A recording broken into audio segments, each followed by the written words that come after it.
আসসালামু আলাইকুম, সবাই কেমন আছেন? আর এই তো ছাদ বাগানে হাজির হলাম। আর আজকে কিন্তু প্রচণ্ড রোদ। আর এখান থেকে ডাঁটা নিতে এসেছি। টানা 5বার এখান থেকে ডাঁটা নিতে আসলাম। তো বেশ কয়েকবারই কিন্তু এখান থেকে ডাঁটা সংগ্রহ করা হয়েছে। এই যে পাশে রয়েছে, এখানে যেগুলো একটু মোটা মোটা আছে সেগুলোই নিব। আর আমরা তো জানি যে ডাঁটাতে অনেক ফাইবার। রিসেন্টলি এখন কুরবানি ঈদ হয়ে গেল, অনেকেরই তো মাংস খেলে কোষ্ঠকাঠিন্যের সমস্যা হয়, সেক্ষেত্রে কিন্তু ডাঁটা খুব উপকারী।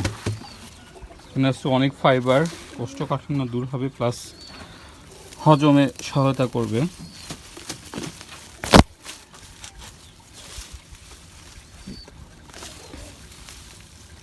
আর এই ডাঁটাগুলো যে এত মজা খেতে, বাজার থেকে কিনে নিয়ে আসি, আর এটার মধ্যে আসলে কত রাত দিন তফাৎ বলা চলে।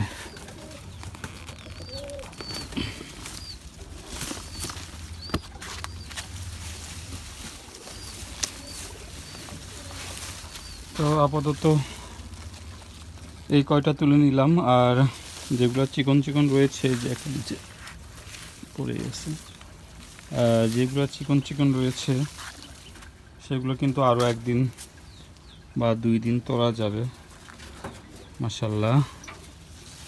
আর এখানে মোটা, এই যে এখানে একটা আছে।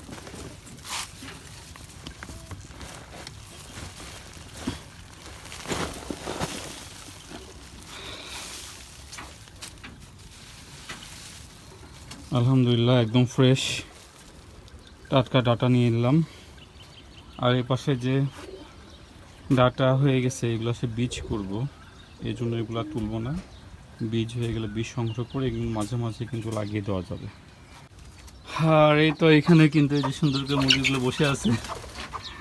আর এখানে কিন্তু বেশ কয়েকটা দিন পরেই যেহেতু তুলতে, আর যে এখান থেকে এই দুটা গাছ থেকে কিন্তু 4টা ঢেঁড়স নিলাম। আর মাঝখানে কয়েকটা ঢেঁড়স নিয়েছি। আর এখানে কিন্তু অনেকগুলো ঢেঁড়স দেখা যাচ্ছে যে এখনও কিন্তু অনেকগুলো ফুল বের হবে মাশাল্লাহ। এবার কিন্তু অনেকগুলো ঢেঁড়সই আমরা নিতে পারবো। আর এই যে গাছের নিচে কিন্তু রয়েছে বেগুন। বেগুনও কিন্তু কয়েকটা দিন তোলা হয় নাই, এতে করে কিন্তু বেগুনগুলো বড় হয়েছে, অনেক বড় হয়েছে না। এই যে ছোটোগুলো, এগুলো নিয়ে নেবো, কারণ এগুলো আর বড় হবে না। আর বেগুন কি আছে না, আপাতত আর বেগুন নাই। আর এই তো এখানে বেগুন। আর এখানে যে গাছটা দেখতে পাচ্ছেন, এটা কিসের গাছ যদি বলতে পারেন, আমি উত্তরটা বলে দিই। এটা হচ্ছে কদরের গাছ। এখানে কিন্তু কদরে একটা ধরেছে। আর মাশাল্লাহ গাছটাও কিন্তু অনেক বড় স্প্রেড হচ্ছে।